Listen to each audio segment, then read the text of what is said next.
Hi friends, welcome to Taj media works. మీరు చూస్తున్నారు Taj sports. ఈరోజు మనం చూసుకున్నట్లయితే టీమిండియా 6 వికెట్లతోని ఘన విజయం సాధించింది థర్డ్ టీ20లో. థర్డ్ టీ20లో కృణాల్ 4 వికెట్లు తీయడంతో మ్యాచ్గా గెలిచాడు.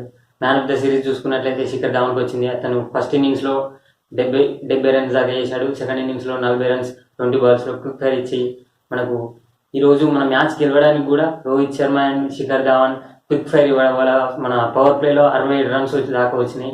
దీనివల్లనే మనం ఈజీగా గెలవడానికి మూవ్ ఆడడానికి ఛాన్స్ ఉంది. మళ్ళీ తర్వాత ఫస్ట్ మ్యాచ్ చూసుకున్నట్లయితే మనం 4 రన్స్తో ఓడిపోవడం జరిగింది. డక్వర్త్ లూయిస్ ప్రకారం వాళ్ళు 154 కొడితే మనకు టార్గెట్ అనేది ఎక్కువ వేయించడం వల్ల 169 చేయడం వల్ల మనం 165 కొట్టి ఆగిపోయారు. 4 రన్స్తో ఓడిపోయారు.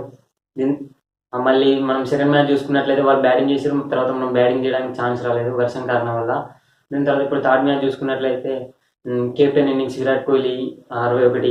మరియు మనం ఏదైతే అనుకుంటాం ఇండియాకి బలం టాప్ 3 శిఖర్ ధావన్, రోహిత్ శర్మ, విరాట్ కోహ్లీ, వీళ్ళు ముగ్గురు వాళ్ళ మంచి పర్ఫార్మెన్స్ చేయడం జరిగింది. వాళ్ళు ఆటోమేటిక్గా వాళ్ళు ముగ్గురు పర్ఫార్మెన్స్ చేసినప్పుడు మన ఇండియా గెలవడానికి ఛాన్స్లు ఎక్కువ ఉంటాయి. మళ్ళీ ఇంకా చూసుకున్నట్లయితే ఇంకా సిరీస్ అనేది సమమైంది. దీని తర్వాత నెక్స్ట్ టెస్ట్ సిరీస్ జరగబోతుంది. Okay friends, thanks for watching this video. Subscribe our channel. And this is Sai Prakash signing off. Jai Hind.